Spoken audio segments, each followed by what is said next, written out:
జై శ్రీకృష్ణ. అందరికీ నమస్కారం. ఈరోజు ఫాల్గుణ మాసపు సోమవారం, అలాగే పుత్ర గణపతి వ్రతం. పరమ పవిత్రమైనటువంటి ఈ రోజున స్వామివారి గురించి కథ తెలుసుకుందాం. ఈ యొక్క వ్రత కథను ఎవరైతే భక్తి శ్రద్ధలతో వింటారో వారికి ఉన్నటువంటి సకల పాపాలన్నీ కూడా హరించుకుపోతాయి. మరి ఈ కథను ఇప్పుడు మనం తెలుసుకుందాం. పూర్వం కృతవీర్యుడు అనే ఒక రాజు ఉండేవాడు. ఆయన భార్య పేరు సుగంధ. ఆమె సంతానం లేకపోవడంతో ఆ రాజు భార్య ఎన్నో వ్రతాలను ఆచరించారు. కానీ సంతానం వారికి లభించలేదు. చివరికి ఇక ఈ జన్మలో మాకు పుత్రయోగం లేదేమోనని చెప్పి నిశ్చయించుకొని ప్రాణత్యాగానికి సిద్ధపడగా సంచారం చేస్తూ అక్కడకు వచ్చినటువంటి నారద మహర్షి వారిని వారించి వారి కోరిక తీరేందుకు బ్రహ్మదేవుడి వద్దకు వెళ్ళి ఉపాయాన్ని అడగమని చెప్పి చెబుతాడు. అప్పుడు బ్రహ్మదేవుడు కృతవీర్యుని యొక్క పూర్వజన్మ వృత్తాంతాన్ని ఈ విధంగా తెలియజేస్తాడు. కృతవీర్యుడు పూర్వజన్మలో ఒక వేటగాడు. మరణించే వరకు అనేకమైనటువంటి దోపిడీలు, దొంగతనాలు, హత్యలు మొదలైనవి చేస్తూ జీవించేవాడు. ఆ జన్మలో చేసినటువంటి ఘోరమైన పాప ఫలితంగా ఈ జన్మలో సంతానం కలగలేదని నారదుడికి చెప్పగా వెంటనే నారదుడు ఈ యొక్క వృత్తాంతాన్ని కృతవీర్యుడికి తెలియజేస్తాడు. దాంతో భీతిలినటువంటి కృతవీర్యుడు నారదుడిని పాపానికి పరిహారం తెలియజేయమని చెప్పి వేడుకుంటాడు. దాంతో నారదుడు కృతవీర్యుడిపై జాలితో గణేశుణ్ణి ఆరాధన చెయ్యి, దానివలన నీ సర్వ పాపాలు నశించి సంతానవంతుడు అవుతావని చెప్పి ఉపదేశిస్తాడు. దాంతో నారదుడు చెప్పిన ప్రకారంగా ఆ దంపతులు గణేశుని ఆరాధించి మెప్పించి తత్ఫలితంగా పుత్ర సంతానాన్ని పొందుతారు. ఈ యొక్క వృత్తాంతాన్ని సాక్షాత్తు పరమేశ్వరుడే పార్వతీదేవికి చెప్పాడని పురాణ కథనం. ఎంతోమంది ఈ వ్రతాన్ని భక్తి శ్రద్ధలతో నియమనిష్టలతో ఆచరించి సత్ఫలితాలను పొందినట్లుగా పురాణాల ద్వారా మనకు తెలుస్తుంది. ఆనాటి నుండి ఈనాటి వరకు ప్రాచుర్యాన్ని పొందుతూ సంతానహీనులకు కల్పవృక్షంగా నిలుస్తుంది. ఈ యొక్క ఫాల్గుణ మాసంలో వచ్చేటటువంటి శుక్లపక్ష చతుర్థి నాడు పుత్రగణపతి వ్రతం జరుపుకుంటారు. వినాయక చవితి వ్రతంలాగే ఈ వ్రతాన్ని ఆచరించాల్సి ఉంటుంది. ఫాల్గుణ మాసంలో వచ్చే శుక్లపక్ష చతుర్థి నాడు పుత్రగణపతి వ్రతాన్ని ఏ విధంగా అయితే జరుపుకుంటామో అంతే విధమైనటువంటి ఫలితాలను కూడా మంచి సంతానం కోసం, సంతానం లేని వారు సంతానం కలగడం కోసం ఈ వ్రతాన్ని జరుపుకుంటారని పురాణాలే చెబుతున్నాయి. చతుర్థి నాడు గణపతికి చేసేటటువంటి పూజా కార్యక్రమాల వలన తప్పకుండా సంతానం కలుగుతుందని నమ్మకం. పుత్రగణపతి వ్రతాన్ని ఆచరించడం ఫాల్గుణ శుద్ధ చవితి ప్రత్యేకతగా మనకు కనిపిస్తుంది. పుత్ర సంతానాన్ని కోరుకునేవారు ఈ రోజున ఈ వ్రతాన్ని భక్తి శ్రద్ధలతో ఆచరిస్తూ ఉంటారు. ఈ రోజున ఉదయాన్నే దంపతులు తలస్నానం చేసి పరిశుభ్రమైనటువంటి పట్టు వస్త్రాలను ధరించాలి. పూజా మందిరంలో కలశ స్థాపన చేసి శక్తి గణపతి ప్రతిమను అలంకరించాలి. పుత్రగణపతి వ్రతకథను చదువుకొని దంపతులు అక్షంతలను తలపై ధరించాలి. గణపతికి ఇష్టమైనటువంటి వంటకాలను నైవేద్యంగా సమర్పించాలి. ఇంచుమించు వినాయక చవితి వ్రతంలాగే ఈ యొక్క వ్రతాన్ని కూడా ఆచరించవలసి ఉంటుంది. భక్తి శ్రద్ధలే ప్రధానంగా ఈ వ్రతాన్ని ఆచరించాలి. తమకు పుత్ర సంతానం కావాలని పూజా సమయంలో స్వామివారికి దంపతులు అంకిత భావంతో చెప్పుకోవాలి. బుద్ధిమంతుడు, జ్ఞానవంతుడు, ఆదర్శవంతుడైనటువంటి పుత్రుణ్ణి ప్రసాదించమని స్వామిని వేడుకోవాలి. ఈ విధంగా స్వామి మనసు గెలుచుకోవడం వలన అనతి కాలంలోనే తప్పకుండా మంచి ఫలితం కనిపిస్తుందని చెబుతారు. ఈ విధంగా ప్రతి చవితి రోజున స్వామివారిని భక్తి శ్రద్ధలతో పూజిస్తూ ఉండాలి. ఆయన అనుగ్రహాన్ని ఆకాంక్షిస్తూ అత్యంత భక్తి శ్రద్ధలను ప్రకటిస్తూ ఉండాలి. మొక్కుబడిగా కాకుండా ఎవరైతే అంకితమైనటువంటి భావంతో గణపతిని మెప్పిస్తారో ఆ దంపతులకు అనతి కాలంలోనే పుత్ర సంతానం కలుగుతుందని ఆధ్యాత్మిక గ్రంథాలు సైతం స్పష్టం చేస్తున్నాయి.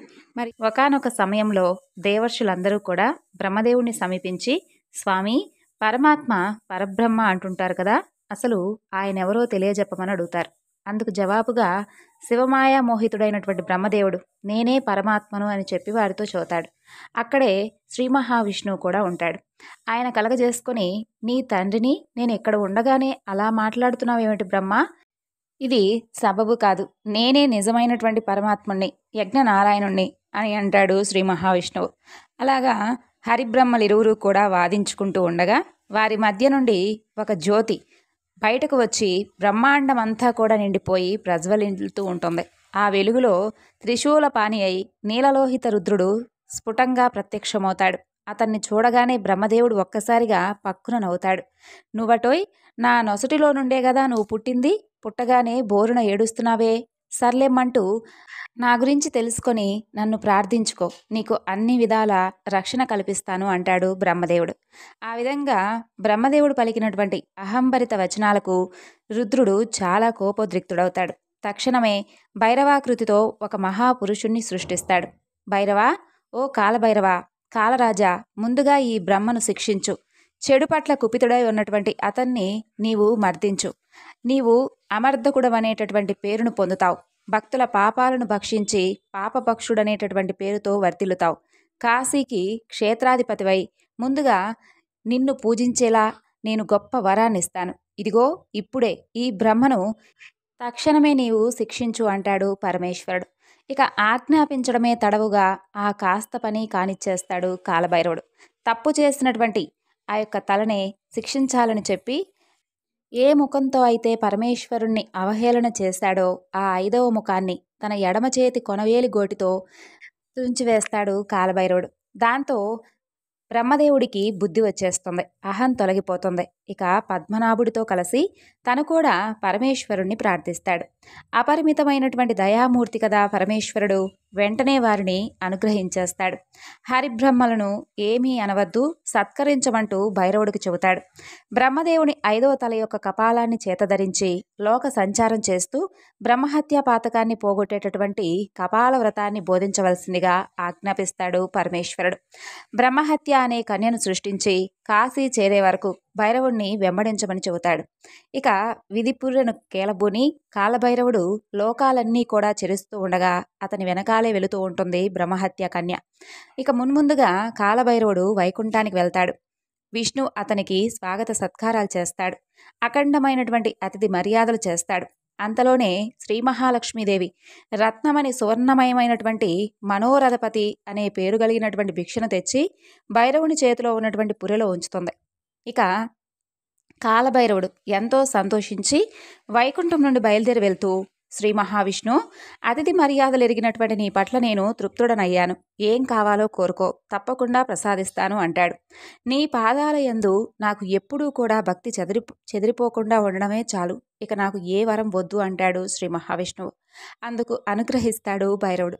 ఇక నుండి నరులకే కాకుండా సురులకు కూడా నీవు వరతుడవవుతావంటూ దీవిస్తాడు. అలా లోకాలన్నీ కూడా తిరిగి తిరిగి కాశీకి చేరుకుంటాడు కాలభైరవుడు. ఆయన కాశీలో అడుగు పెట్టగానే వెన్నంటి వస్తున్నటువంటి బ్రహ్మహత్య పెద్దగా కేకలు పెడుతూ పాతాళానికి కుంగిపోతుంది. చేతి నుండి బ్రహ్మకపాలం రాలిపడిపోయి కపాల తీర్థంగా మారిపోతుంది. ఇక ఆయన కాశీలోనే స్థిర నివాసం ఏర్పరచుకొని భక్తులను రక్షిస్తూ వారి అభీష్టాలను తీరుస్తూ ఉండిపోయాడు. మార్గశిర మాసం కృష్ణపక్షం అష్టమి తిథి నాడు జన్మిస్తాడు కాలభైరవుడు. ప్రతి సంవత్సరం కూడా ఈరోజు ఉపవసించి కాలభైరవుని యొక్క సన్నిధానంలో భక్తియుక్తంగా జాగరణ చేసినట్లయితే ఆ స్వామి వారి వారి సర్వ పాపాలను కూడా పారత్రోలుతాడు. కాశీలో నివసించేవారైతే మాత్రం ప్రతి అష్టమి, చతుర్దశి తిథుల్లోనూ మంగళవారం నాడు కూడా ఖచ్చితంగా కాలభైరవుని యొక్క దర్శనం చేసుకునే తీరాలట. అలా చెయ్యని వారి యొక్క పాపాలు శుక్లపక్షం చంద్రుడిలా దినదినాభివృద్ధి చెందుతూ ఉంటాయట. ఈ కాలభైరవుని యొక్క కథను ఎవరైతే వింటారో, ఎవరైతే వినిపిస్తారో వారికి కారాగారాది బంధాల నుండి కూడా విముక్తి లభించి స్వామివారి యొక్క అనుగ్రహం సంపూర్ణంగా లభిస్తుంది. ఈ విధంగా కాలభైరవుని యొక్క ఆవిర్భావం జరిగింది. ఇంకా ఈ రోజున మరికొన్ని కథలను తెలుసుకొని స్వామి అనుగ్రహాన్ని పొందుదాం. శివారాధనను రాక్షసులు చేస్తారు, ప్రమదగణాలు చేస్తారు, మహాభక్తులు చేస్తారు, అలాగే భూత ప్రేతాది గణాలు కూడా చేస్తాయి. శివారాధన చేయడం వల్ల జ్ఞానం, ఐశ్వర్యం లభిస్తుంది. అలాగే ఆపదలు పోవాలనుకున్న వారు కూడా శివాభిషేకం చేసుకుంటూ, శివార్చన చేసుకుంటూ, శివారాధన చేసుకుంటూ ఉంటారు. పూర్వం దారుకుడు, దారుకి అనేటటువంటి 2 రాక్షస దంపతులు ఉండేవారు. వారికి బోలెడంత సంతానం ఉండేది. అయితే వాళ్ళు ఒకనాడు ఒక సముద్ర తీరానికి చేరుకుంటారు. అక్కడ చాలామంది ఉంటారు. వారిని వీరు హింసిస్తూ ఉంటారు. ఒకానొకప్పుడు అందరి ప్రజలను బాధ పెడుతూ భగవద్భక్తుల యొక్క జోలికి కూడా వెళ్తూ ఉంటారు ఈ దంపతులు. అప్పుడు ఆ భక్తులు ఔర్వుడు అనేటటువంటి ఒక మహర్షి పాదాలను పట్టుకొని ఆయన్ను శరణాగతి చేసుకుంటారు. అప్పుడు ఔర్వుడు గొప్ప తపశ్శక్తి కలవాడు. వాళ్ళ యొక్క ఉద్ధతిని మార్చుకొని మంచిగా జీవితాన్ని గడిపినట్లయితే పర్వాలేదు, కానీ వాళ్ళ యొక్క ప్రవృత్తిని మార్చుకోలేమనుకున్నప్పుడు వాళ్ళు భూమండలం మీద ఎక్కడో కూడా ఉండడానికి వీల్లేదు. భూమండలం మీద ఎక్కడైనా రాక్షస ప్రవృత్తి కలిగిన వాడు ఉన్నట్లయితే వారు ఉత్తర క్షణం మరణిస్తారు అని చెప్పి శపిస్తాడు. ఇదే నా శాపం అంటూ ఔర్వుడు వారందరికీ కూడా అభయాన్ని ఇస్తాడు. తపశక్తి కలిగిన వాడి వాక్కు బ్రహ్మాస్త్రమై అలా వారిరువురిని కూడా దంపతులను భయపెడుతూ ఉంటుంది. ఆ వార్త ఆ రాక్షసులకు తెలుస్తుంది. వాళ్లకు తాము బ్రతకడం ఎలా అనేటటువంటి బెంగ పట్టుకుంటుంది. అప్పుడు దారుకి నేను పార్వతీదేవి గురించి ఎప్పుడో ఒకసారి తపస్సు చేశాను. అప్పుడు అమ్మవారు నాకు ప్రత్యక్షమై ఒక గొప్ప వరం కూడా ఇచ్చింది. దానివలన నేను నా వారిని ఎక్కడైనా పెట్టి బ్రతికించుకోగలను. అవురుగుడు మనల్ని భూమి మీద కదా ఉండవద్దని చెప్పి శాపాన్ని ఇచ్చాడు. అందుకని చెప్పేసి మనందరం కూడా సముద్రం మీద ఉందామని చెప్పి ఆవిడిచ్చినటువంటి తపశ్శక్తితో మిమ్మల్ని అందరినీ కూడా నేను రక్షిస్తాను అని చెబుతుంది. పదండి వెళ్దాం అంటుంది. ఇక దారుకి సూచనను అనుసరించి మిగిలినటువంటి రాక్షసులందరూ కూడా సముద్రం మీద పడతారు. ఆ సముద్రంలో వాళ్ళు సముద్రం మీద ఓడల్లో ప్రయాణించే వారిని పట్టుకొని వారిని చెరపట్టి హింసిస్తూ వారిని బాధిస్తూ ఎంతో ఎంతో సంతోషంగా ఆనందంగా కాలం గడుపుతూ ఉంటారు. ఇక అక్కడ సముద్రం మీద ఓడలో వెళుతూ ఉన్నటువంటి వారిలో సుప్రియుడు అనబడేటటువంటి ఒక వైశ్యుడు ఉండేవాడు. భక్తికి కులంతో సంబంధం ఉండదు. ఆ రాక్షస దంపతులు సుప్రియుడిని పట్టుకుంటారు. సుప్రియుడికి దాసదాసీ జనం ఉంటారు. గొప్ప ఐశ్వర్యవంతుడు అతను. ఆయన ఒక్కడిని తీసుకొని వెళ్ళి కారాగారంలో పెడతారు ఆ దంపతులు. అప్పుడు ఆయన ఇవన్నీ కూడా ఉండడం ఉండకపోవడం ఈశ్వరేచ్ఛ. నాకు పరమేశ్వరుడు ఉంటే చాలు, మిగతా ఏమీ కూడా నాకు అక్కర్లేదు. ఆయన కారాగారంలో ఉన్నటువంటి ధూళినంతా కూడా పోగేస్తే ఒక చిన్న శివలింగం అవుతుంది. దాని మీద చుక్క నీరు పోసి పార్థివలింగం చేస్తాడు. ఇక శివార్చన చేయడం ప్రారంభిస్తాడు అతను. అప్పుడు రాక్షసులు ఆరాధనకు అడ్డుపడతారు. నీవు శివారాధన చేయకూడదు, శివ అనే నామం చెప్పినా, శివుణ్ణి ఆరాధన చేసినా, ధ్యానంలో కూర్చున్నా, భగవంతుని స్మరిస్తున్నావనేటటువంటి అనుమానం మాకొచ్చినా నీకు వెంటనే శిరస్సును ఖండించేస్తామని చెప్పి చెబుతారు. అప్పుడు ఈ విధంగా అంటాడు సుప్రియుడు, నేను ఒక్కనాటికి శివారాధన మానను. నన్ను రక్షించేవాడే పరమేశ్వరుడు. నా తల తుంచడానికి ప్రయత్నం చేస్తే నన్ను రక్షించేవాడి చేతిలో నీ తల తుంచబడుతుంది. తుంచగలిగిన వాడు నా తండ్రి అంటూ నాకు చాలా నమ్మకం ఉందని చెప్పి చెబుతాడు సుప్రియుడు. అందుకే నేను ఆయన పాదాలు పట్టుకున్నాను. ఆయన పాదాలను ఎట్టి పరిస్థితిలో కూడా విడిచిపెట్టను అంటాడు. అప్పుడు వెంటనే రాక్షసుడు కత్తిని ఒకదానిని తీసుకొని అపారమైనటువంటి ఉగ్రరూపంతో సుప్రియుడి యొక్క కంఠాన్ని నరకబోతాడు. ఆ సమయంలో సుప్రియుడు ఈశ్వరుణ్ణి పరమభక్తితో శరణాగతి చేస్తూ ఉంటాడు. 2 చేతులతో పరమేశ్వరుడికి నమస్కారం చేస్తాడు. ఆ విధంగా చేసేసరికి ఆయన ఆరాధన చేస్తున్నటువంటి పార్థలింగం నుండి ఒకసారిగా పరమేశ్వరుడు ఆవిర్భవిస్తాడు. రుద్రరూపంతో ఆవిర్భవించడం, త్రిశూలం పెట్టి దారుకుణ్ణి దెబ్బ కొట్టడం, అతను పారిపోవడం, ఆయన ఉగ్రమైనటువంటి దృష్టికి కొన్ని వందల మంది రాక్షసులు బూడిద కుప్పలై పడిపోవడం ఏకకాలమునందే జరిగిపోతాయి. అయితే ఇక్కడ విచిత్రం ఏమిటి అంటే ఆ వచ్చినటువంటి పరమేశ్వరుని యొక్క అర్ధభాగమందు పార్వతీదేవి కూడా ఉంటుంది. ఆవిడ గబుక్కున పరమేశ్వరుని చేయి పట్టుకొని తన వారిని తాను రక్షించుకునేటటువంటి శక్తి ఇమ్మంటూ దారుకి అడుగుతుంది. ఆమెకు అటువంటి శక్తి కలిగే విధంగా నేను ఆమెకు వరం ఇచ్చాను స్వామి అని చెబుతుంది. ఇప్పుడు మీరు ఈ విధంగా కాల్చేస్తే నా వరం ఏమనాలి, ఏమైపోతుంది? ఆవిడ నాకు భక్తురాలు కదా అని అడుగుతుంది. మీరు నా మీద ప్రేమతో ఆమె యందు అనుగ్రహభావాన్ని ప్రదర్శించండి స్వామి అని అడుగుతుంది పార్వతీదేవి. ఇక వెంటనే పరమేశ్వరుడు శంకరుడైపోతాడు. ఒక్క నవ్వు నవ్వి, పార్వతి నిజమే, ఆవిడకు నువ్వు వరం ఇచ్చావు కదా, కానీ వాళ్ళు రాక్షసులు. నేను ఇప్పుడు వీళ్ళను విడిచిపెడితే వీళ్ళు మరలా దుర్మార్గపు పనులు చేయడం మొదలు పెడతారు. కాబట్టి వీళ్ళు మరలా ప్రజలను ఇబ్బంది పెట్టకుండా ఉండే విధంగా చూసే నిమిత్తం నేను ఇక్కడే జ్యోతిర్లింగ రూపంలో ఉంటాను. నీవు కూడా నీ వలన బ్రతుకుతున్నావనే వాళ్ళకి గుర్తుండడానికి అమ్మవారి రూపంలో నీవు కూడా ఇక్కడే కూర్చో. నేను నాగనాథుడు అనే పేరుతో ఇక్కడ వెలుస్తాను. ఈశ్వరి, నీవు నాగేశ్వరి అనేటటువంటి పేరుతో ఇక్కడ వెలవలసింది అంటాడు పరమేశ్వరుడు. ఇక ఆ విధంగా ఇద్దరూ కూడా ఆ ప్రదేశంలో జ్యోతిర్లింగమై వెలుస్తారు. ఎవరైనా కానీ స్వామివారి దర్శనం చేసుకున్నా వారికి జన్మజన్మల యందు పార్వతీ పరమేశ్వరుల యొక్క పాదపద్మముల యందు చెక్కు చెదరనటువంటి భక్తి ప్రపత్తులు కలిగే విధంగా నేను అనుగ్రహిస్తాను అంటూ పరమేశ్వరుడు శబ్దం చేసి చెప్పి నాగనాథుడిగా ఆ యొక్క తీరం నందు వెలిసి ఉంటాడు. ఇప్పుడు జ్యోతిర్లింగంలో ఒక లింగమైనటువంటి కృష్ణేశ్వరుడు జ్యోతిర్లింగం గురించి తెలుసుకుందాం. ఈ శివలింగం గురించి చెప్పేటప్పుడు ఒక విశేషం కూడా చెప్పబడింది. ఆ విశేషం ఏమిటో ఈ కథ ద్వారా తెలుసుకుందాం. ఒకానొకప్పుడు దేవగిరి అనే ఒక పట్టణంలో సుధర్ముడు అనబడేటటువంటి ఒక గొప్ప శివభక్తుడు ఉండేవాడు. అతను త్రికాల సంధ్యావందనం అలవాటైనటువంటి గొప్ప బ్రాహ్మణుడు. అయితే నిరంతరం కూడా శివార్చన చేసుకుంటూ చక్కగా మనసును ప్రశాంతంగా ఉంచుకుంటూ ఉండేవాడు. భగవంతుని యందు మనస్సును రమించడం చేత తనకిది ఉన్నదని కానీ తనకిది లేదని కానీ ఎన్నడూ కూడా ఎలాంటి భావన చేసేవాడు కాదు. తనకు ఒకటి లేకపోవడం కూడా ఈశ్వరుని యొక్క అనుగ్రహమే అనుకుంటూ తన యొక్క ఉన్నతమైనటువంటి సంపన్నత కలిగినటువంటి గొప్ప హృదయం కలిగిన వాడు అతను. ఆయన భార్య పేరు సుదేహ. ఆమె మహా సౌశీల్యవతి. ఎప్పుడూ కూడా భర్తను అనువర్తించేటటువంటి స్వభావం కలిగినటువంటి గొప్ప తల్లి. అలా చాలా కాలం ఉంటూ ఉండగా వారిద్దరికీ కూడా బిడ్డలు కలగలేదు. అయితే ఆమె చాలా బాధపడుతూ ఉంటుంది. వివాహం జరిగి ఇన్ని సంవత్సరాలు జరిగినా ఇప్పటికీ కూడా మనకు సంతానం లేదు. మనం ఎప్పుడూ కూడా పరమేశ్వరుణ్ణే ఆరాధిస్తూ ఉంటాము.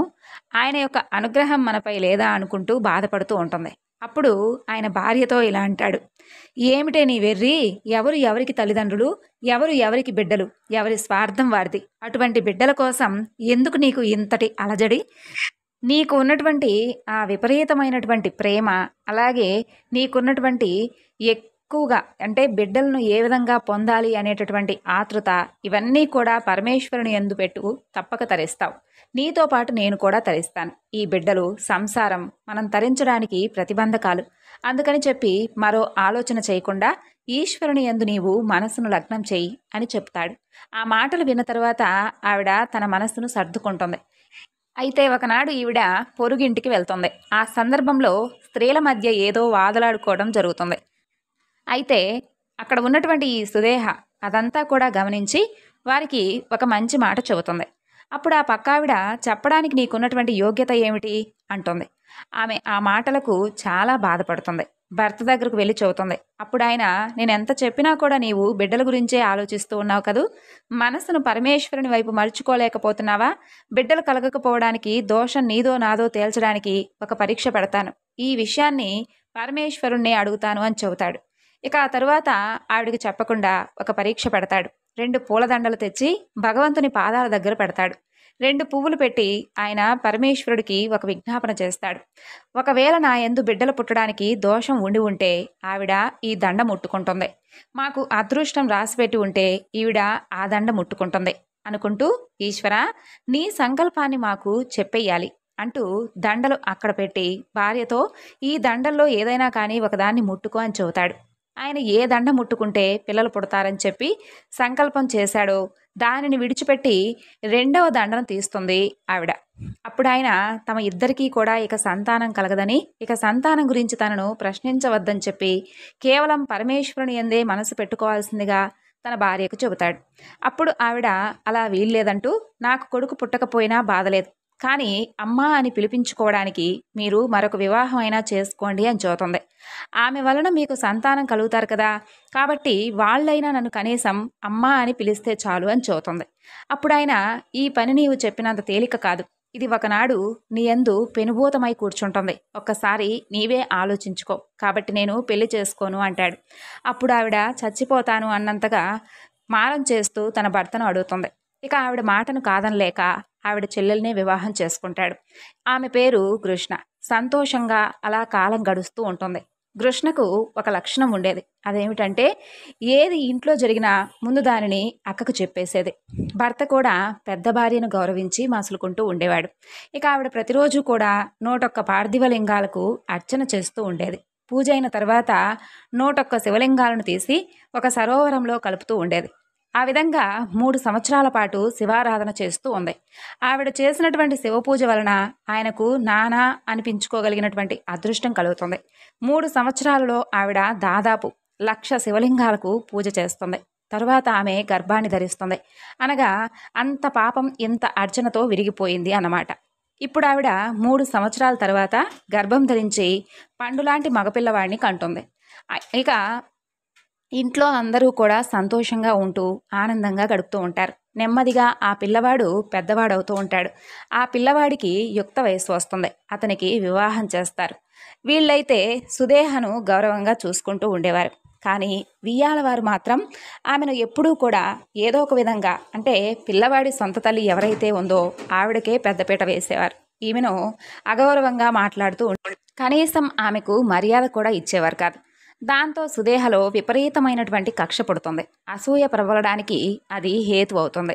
ఒక కొడుకు ఉండడమే తన చెల్లెలు అంత ఆదరణ పొందడానికి కారణం కదా అని చెప్పనుకొని, అసలు ఆ కొడుకే లేకపోతే ఇంత ఆనందంగా ఉన్నటువంటి నా చెల్లెలు తన కళ్ళ వెంట నీటిదారులు కారుతూ ఉంటే గుండెలు బాదుకుని ఏడిస్తే తప్ప తన అగ్ని చల్లారదు అని చెప్పి అనుకుంటుంది సుదేహ. ఆ విధంగా ఒకనాడు కొడుకు కోడలు శయనించి ఉంటారు. ఆ సమయంలో తన భార్యతో నిద్రపోతున్నటువంటి పిల్లవాడి గదిలోకి వెళ్ళి ఒక కత్తితో ఆ పిల్లవాడిని పొడిచి చంపి శరీరాన్ని ముక్కలుగా కోసి మూట కట్టి ఆ మూటను తీసుకుని వెళ్ళి తన చెల్లెలు రోజు శివలింగాలను కలిపేటటువంటి ప్రదేశంలో ఆ నీటిలో పారవేస్తుంది. తెల్లవారుజామునే లేచి సంధ్యావందనం చేసుకుని గుడిలో ధ్యానం చేసుకుందామని చెప్పి నదీ తీరానికి వెళ్ళిపోతాడు ఆ బ్రాహ్మణుడు. ఇక కృష్ణ 101 శివలింగాలకు అర్చన చేసుకుంటూ ఉంటుంది. తర్వాత ఆ పిల్లవాడి భార్య నిద్ర లేచి చూస్తుంది. తన ఒంటి మీద పక్క బట్టల మీద నెత్తురు ఉండడం గమనిస్తుంది. ఆ దృశ్యాన్ని చూసి ఆమె ఒక్కసారిగా గొల్లుమంటూ ఏడుస్తుంది. ఇక సుదేహ గబగబా లోపలికి వెళ్ళి చూసి, అయ్యో కొడుకు పోయాడమ్మా అంటూ ఈవిడ కూడా ఏడుస్తూ కృష్ణ ఏడవదే అనుకుంటూ చూస్తూ ఉంటుంది.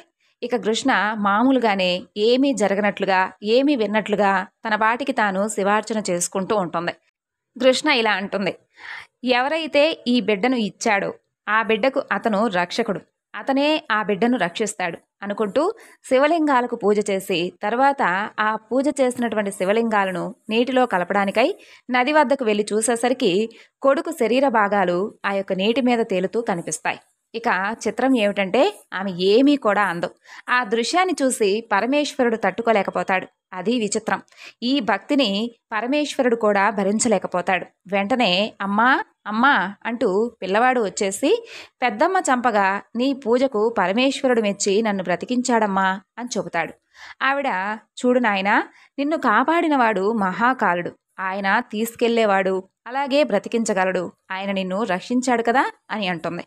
కానీ తల్లి అయినటువంటి కృష్ణ, నాయనా నీవు మాట్లాడేది తప్పు, పెద్దమ్మను అలా అనకూడదు, ముక్కంటి స్వామి నిన్ను రక్షించాడు, ఆయన రక్షణ ఉన్నంతకాలం ఎవరూ కూడా ఏమీ నిన్ను చేయలేరు కదా, కాబట్టి నీవు ఎవరి మీద కూడా కోపాన్ని కానీ లేదంటే కక్షను కానీ నీ మనసులో లేకుండా ఇంట్లోకి వెళ్ళిపో అని చెబుతుంది. ఇక ఆ తర్వాత ఆ మాటలు చెప్పిన తర్వాత కృష్ణ కూడా ఇంటికి వెళ్ళిపోతుంది. ఇది కూడా పరమేశ్వరుడు తట్టుకోలేక 3 కన్నులతో త్రిశూలాన్ని పట్టుకుని, కృష్ణ ఈ త్రిశూలంతో నీ అక్కను పొడి చేస్తాను అని చెబుతాడు. ఆవిడ, ఎందుకు స్వామి అని అడుగుతుంది. అప్పుడు పరమేశ్వరుడు తెల్లబోతాడు. ఎందుకేమిటి, ఆవిడే కదా నీ కొడుకును చంపేసింది అని అంటాడు పరమేశ్వరుడు.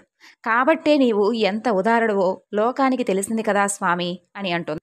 కాబట్టి ఎవరు చంపారో ఈ లోకానికి తెలిస్తే ఎంత, తెలియకపోతే ఎంత, నిన్ను నమ్మిన వారికి నాశనం లేదని ఈ లోకానికి తెలుసు స్వామి. ఈశ్వర, నీ పాదాల యందు భక్తిని నాకు కృపగా ఉంచు, ఎప్పుడూ కూడా ఈ భక్తి చెక్కు చెదరకుండా ఉంచు. అసలు నేను ఈ కొడుకును ఏ విధంగా పొందగలిగాను? మా అక్క వల్లనే కదా నాకు ఈ కొడుకు కలిగాడు, మా అక్క వల్లనే కదా నాకు నీ యందు ఎక్కువ భక్తి కలిగింది, ఈ ఔదార్యాన్ని ఇలా అనుగ్రహించు స్వామి అంటుంది.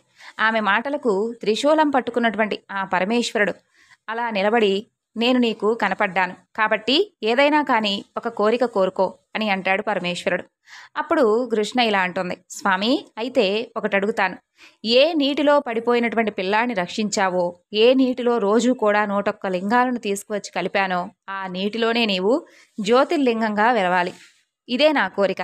నీ దగ్గరకు వచ్చి నమస్కరించిన వాళ్ళందరినీ కూడా నీవు ఇదే విధంగా కాపాడాలి స్వామి అనుకుంటుంది. అప్పుడు పరమేశ్వరుడు, ఓ తప్పకుండా అలాగే చేస్తాను, నీ కోరిక మేరకు ఈ ప్రదేశంలోనే జ్యోతిర్లింగంగా ఉంటాను, నీ పేరు మీదే కృష్ణేశ్వరుడు అనే పేరుతో వెలుస్తాను, నీవు నాకు గొప్ప భక్తురాలవు, కాబట్టి ఇక్కడకు వచ్చినప్పుడు ప్రతి ఒక్కరూ కూడా నిన్ను స్మరించాలి, ప్రతి ఒక్కరూ కూడా నిన్ను తలుచుకోవాలి, ఒక్కసారిగా నీ చరిత్రను జ్ఞాపకం చేసుకోవాలి. పరమేశ్వరుని యొక్క ఔదార్యం కృష్ణ వలన గుర్తుకు రావాలి. నా ఔదార్యం ప్రకటితం అవడానికి కారణం నువ్వే కదా, కాబట్టి నిన్ను తలుచుకొని నన్ను తలుచుకోవాలి. నా పేరు ఈశ్వరుడు కాదు, కృష్ణేశ్వరుడు అంటూ కృష్ణేశ్వరుడై అక్కడ వెలుస్తాడు పరమేశ్వరుడు. తరువాత పరమేశ్వరుడు, కృష్ణ 101 తరాలు నీ వంశంలో చెప్పుకోదగినటువంటి గొప్ప మహాభక్తులైనటువంటి వారు నీ కుమారులుగా జన్మించి సంతోషంగా కాలం గడుపుతారు. అలా నీకు నేను వరం ఇస్తున్నాను. మీ అక్కకు కలిగినటువంటి దుర్బుద్ధిని తీసివేసి ఆమెకు సద్బుద్ధిని ఇచ్చేశాను. ఆమె ఈవేళ నుండి నాకు మహాభక్తురాలైపోతుంది అని చెబుతాడు పరమేశ్వరుడు. వాటన్నిటినీ కూడా కృష్ణ అడగలేదు. కానీ ఆమె భక్తితో నమ్మి నిలబడినందుకు ఆమెకు పరమేశ్వరుడు అన్ని వరాలను ప్రసాదించాడు. కాబట్టే పరమేశ్వరుణ్ణి నమ్మిన వారికి ఎప్పుడూ కూడా ఎన్నడూ కూడా ఎలాంటి లోటు అనేది ఉండదు. ఇప్పుడు మరొక చక్కని కథ గురించి తెలుసుకుందాం. ఒకానొక సమయంలో పార్వతీ పరమేశ్వరులు ఇరువురు కూడా మందరగిరి పర్వతం మీద కూర్చొని ఉంటారు. వారిని ఆ పర్వతం ఒక జీవస్వరూపంలో పొంది వారిని సేవిస్తూ ఉంటుంది. పార్వతీదేవి నలుపు రంగులో ఉంటుంది. పరమేశ్వరుడు చెల్లెలుగా సరస్వతీదేవి సంభావించబడుతూ ఉంటుంది. పరమేశ్వరుడు తెల్లగా ఉంటాడు. ఆయన వాహనమైనటువంటి వృషభం తెల్లగా ఉంటుంది. ఆయన ఉండేటటువంటి పర్వతం కూడా తెల్లగా ఉంటుంది. వేసుకునేటటువంటి పుర్రెల మాల తెలుపు. ఇక ఒంటికి రాసుకునేటటువంటి విభూది తెలుపు. తెల్లని శంకరుడు జ్ఞానప్రదాత అయి ఉంటాడు. ఇంత తెల్లని శంకరుడి పక్కన నల్లగా ఉన్నటువంటి అమ్మవారు కూర్చొని ఉంటుంది. కానీ యథార్థానికి శివపార్వతులు ఇరువురిలో కూడా వారి రూపురేఖలకు సంబంధించినటువంటి భావనలు ఎప్పుడూ కూడా ఉండేవి కాదు. ఆయన పార్వతీదేవి వంక చూసినటువంటి క్షణంలో ఒకసారిగా కాళీ అంటూ పిలుస్తాడు. ఆ పిలుపు పూర్వం పిలిచినట్లుగా ఉండదు. కొద్దిగా ఏదో ఎత్తి పొడిచినట్లుగా అనిపిస్తుంది అమ్మవారికి. ఓ నల్లపిల్ల అని పిలిచినట్లుగా అనిపిస్తుంది. వెంటనే ఆవిడ ముఖం ఎర్రగా అయిపోయి కన్నుల వెంట బాష్పదారులు కారుతూ ఉండగా అమ్మవారు కిందకు దిగి, లోకమునందు ఎన్ని సుఖాలైనా ఉండవచ్చు, ఎన్ని భోగాలైనా ఉండవచ్చు, కానీ భర్తకు ప్రీతి చేయలేనటువంటి సౌందర్యం ఈ శరీరమునందు లేనప్పుడు ఒక కాంత అటువంటి శరీరాన్ని పొంది ఉండడంలో ఎంతో బాధపడుతుంది కదా. ఇప్పుడు నేను కైలాసంలో ఉన్నా, మణిద్వీపంలో ఉన్నా, నన్ను ఎంతమంది సేవిస్తున్నా మా వారు మాత్రం నన్ను కాళీ అని పిలిచారే. ఇటువంటి భావన నాకు కలగగానే ఈ శరీరం మీద ఎక్కసం కలుగుతుంది అనుకుంటుంది. అన్ని కారణాల చేత ఆవిడ భర్త ప్రీతిని కోరుకుంటుంది. తాను ఏది చేసినా కూడా భర్త ప్రీతి కోసమే చేస్తుంది. ఇది మహాపతివ్రత యొక్క లక్షణం. అందుకే శంకరాచార్యుల వారు అంతటి వారే సౌందర్యలహరిని ప్రారంభం చేస్తే శివశక్త్యాయుక్తో అంటూ ప్రారంభించారు. ఆయన పేరు ఎత్తకుండా మెదలాడితే అమ్మవారి ముఖం చిట్లించుకుంటుందట. కాబట్టి ఆయన పేరు చెబితే అమ్మవారికి ఎంతో సంతోషం కలుగుతుందట. ముందుగా అమ్మవారి కంటే కూడా అయ్యవారిని తలిస్తే ఆమెకు ఎంతో సంతోషం వేస్తుందట. నీవు ఈ శరీరాన్ని చూసి ప్రీతిని పొందడం లేదు, అటువంటప్పుడు ఈ శరీరంతో ఉండాలని నేను కూడా అనుకోవడం లేదు. ఈ నల్లని శరీరాన్ని విడిచిపెట్టేస్తాను. నీకు ప్రీతిని కలిగించేటటువంటి శరీరంతోనే మరలా వస్తాను స్వామి, నన్ను అనుగ్రహించండి అంటుంది. ఆ మాటకు పరమేశ్వరుడు ఒక్కసారిగా ఉలిక్కిపడి, అయ్యో పార్వతి, నా మనసు గురించి నీకు తెలియదా? నీ యందు నాకెప్పుడూ కూడా అటువంటి భావన లేదు. ఒకవేళ నేను పరాచికానికి అన్నమాట నీకు అంత కష్టపెట్టినట్లుగా అనిపిస్తే, ఇంతటి నిర్ణయం తీసుకునేటట్లయితే నేను నీ పాదాల మీద వాలి నీ సేవ చేసుకుంటాను. నీవు ఇంత తొందర నిర్ణయాన్ని తీసుకోవద్దు అంటాడు. అయితే ఎవరికీ కూడా తెలియనటువంటి విషయం ఇప్పుడు ఈ విషయం లోకానికి అంతటికీ కూడా తెలుస్తుంది కదా అని అంటాడు పరమేశ్వరుడు. పరమేశ్వరుడి మాటలను విన్నటువంటి ఆవిడ, లేదు లేదు స్వామి, నేను మీ మనసును చురగొనలేకపోయినప్పుడు, నేను ఇలా ఉండడాన్ని నేను ఇష్టపడలేకపోతున్నాను, నేను ఇక ఈ శరీరంతో ఉండనంటూ శరీరాన్ని విడిచిపెట్టేస్తుంది. మరలా ఆవిడ హిమవంతుని కుమార్తెగా పుట్టి గొప్ప తపస్సు చేసి పరమేశ్వరుడికి ఇల్లాలవుతుంది. ఇప్పుడు మరలా ఇంకొకసారి ఆవిడ తపస్సుకు బయలుదేరుతుంది. ఆకాశగంగలో స్నానం చేసి తపస్సుకు అనుకూలమైనటువంటి వస్త్రాలను ధరిస్తుంది. ఎవరు ఈ మాట అన్నాడో ఆయనకే ప్రీతి కలిగిన విధంగా మంచి రంగును నేను పొందుతాను అంటూ నియతమైనటువంటి సంకల్పం చేసి తపస్సు చేయడం ప్రారంభిస్తుంది. ఆమెను తిందామని చెప్పి అక్కడకు ఒక పులి వస్తుంది. ఆమెను చూడగానే దుష్టగుణం కలిగినటువంటి ఆ పులి సైతం సాత్విక ప్రవృత్తిని పొంది అలా చూస్తూ నిలిచిపోతుంది. తిందామన్నటువంటి కోరికతో వచ్చి నిలబడినటువంటి వస్తువుకు కూడా 3 రకాలైనటువంటి మలములు ఆవిడను చూసేసరికి ఎగిరిపోతాయి. అమ్మవారి పాదాలకు ఉండేటటువంటి బొటనవేలి గోటి నుండి వస్తున్నటువంటి ఆ కాంతిని చూస్తే పాపాలన్నీ కూడా ఎగిరిపోతాయంటూ వ్యాస మహర్షుల వారే అన్నారు. అగ్నిహోత్రాన్ని ముట్టుకుంటే కాల్చడం దాని యొక్క ధర్మం. ఈశ్వర దర్శనం ఎలా చేసినా కూడా, అది ఏ దృష్టితో చేసినా కూడా తేరిపారి మరి అమ్మవారి వంక అలా చూసినంత మాత్రం చేత ఆవిడ దానిలో ఉన్నటువంటి 3 రకాలైనటువంటి మలాలను తీసివేస్తుందట. అది అదే పనిగా అమ్మవారి తపస్సు చేసుకుంటున్నటువంటి ప్రదేశం. చుట్టూ తిరుగుతూ అమ్మవారి తపస్సును భంగం చేయడానికి ఏ ప్రాణిని కూడా లోపలికి రాకుండా కాపాడుతూ ఉంటుంది ఆ పులి. తర్వాత శుంభ నిశుంభలను సంహరించడానికై ఒక రూపాన్ని ఇవ్వమంటూ బ్రహ్మదేవుడు అడుగుతాడు. అప్పుడు ఆ తల్లి, ఇప్పుడు రూపాన్ని స్వీకరించాలి కదా, బంగారు రంగులో ఉండేటటువంటి మొగలి పువ్వు ఎలా అయితే ఉంటుందో అలాంటి రంగుతో, తెలుపు, ఎరుపు, పసుపు రంగులతో కూడినటువంటి రంగులోకి అమ్మవారు మారిపోతుంది. గౌరవర్ణాన్ని పొందుతుంది. కాబట్టి గౌరీ అని పిలుస్తారు. తన నల్లని శరీరాన్ని పాము కుబుసం ఏ విధంగా అయితే విడిచిపెడుతుందో అమ్మవారు కూడా లీలామాత్రంగా ఆ శరీరాన్ని విడిచిపెడుతుంది. ఈ విధంగా విడిచినటువంటి నల్లని శరీరానికి కౌశికి అనే పేరు వస్తుంది. ఇక్కడ మరొక విషయం ఏమిటంటే, పార్వతీ పరమేశ్వరుల మధ్య జరిగింది కాముని బాణాల వలన జరిగినటువంటి సృష్టి కాదు. అది లీలామాత్రంగా వీళ్ళిద్దరూ కలిసి కామేశ్వరు పరమేశ్వరుడై ఆ తల్లి లోపల మనసునందు కదిలితే ఆ సృష్టిగా పరిణమించింది. కాబట్టి ఇప్పుడు కౌశికి అనే పేరుతో నల్లని శరీరాన్ని ఇచ్చి ఈవిడ వచ్చి శుంభ నిశుంభులను సంహారం చేస్తుందని బ్రహ్మదేవుడు కోరికను తీరుస్తుంది. కాబట్టి ఈ విధంగా అవతారం దాల్చబడింది. ఇప్పుడు ఈ కౌశికి వెళ్ళి శుంభ నిశుంభుల యొక్క సంహారం పూర్తి చేస్తుంది. ఆ తర్వాత అమ్మవారు వింధ్యావాసిని అయి వింధ్యాపర్వతం మీద కూర్చొని ఉంటుంది. ఆ సమయంలో బ్రహ్మదేవుడు అమ్మవారికి చక్కగా నమస్కరించి స్తోత్రం చేసి ఒక సింహాన్ని ఆవిడకు వాహనంగా బహుకరించిస్తాడు. సింహవాహన అనే పేరుతో వింధ్యావాసిని అనే పేరుతో ఆ కౌశికి మనలందరినీ కూడా రక్షించడం కోసమని చెప్పి ఆ వింధ్యపర్వతం మీద వేంచేసి ఉంది. ఇప్పుడు ఈ గౌరి వ్యాఘ్రమును కూడా వెంటబెట్టుకొని పరమేశ్వరుడు ఉన్నటువంటి మందర పర్వతం మీదకు వెళ్తుంది. ఇక ఆమెను చూసినటువంటి పరమేశ్వరుడు ఎంతో సంతోషిస్తాడు. పార్వతి, నేను ఆనాడు ఈ మాట ఎందుకన్నానో దానిలో ఉన్నటువంటి రహస్యం ఏమిటో ఇప్పుడు నీకు అర్థమైంది కదా. ఈ శరీరాన్ని విడిచిపెట్టి దీంతో రాక్షస సంహారం జరగాలి కాబట్టి అలా అన్నాను.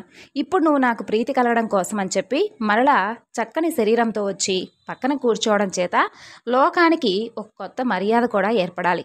నీవు వాక్యము, నీవు విద్య, నేను ఆ విద్య చేత ప్రసాదింపబడేటటువంటి జ్ఞానాన్ని. విద్యా జ్ఞానం ఈ రెండూ కూడా ఎలా విడివడి ఉండవో అలా నీవు నేను ఎల్లప్పుడూ కూడా కలిసే ఉంటాం. కాబట్టి ఈ సమస్తము కూడా మనం ఇరువురమై ఉన్నాం. ఇక మనం విడిచిపెట్టి ఎప్పుడూ కూడా ఒకరికొకరు దూరంగా ఉండడం అనేది జరగదు.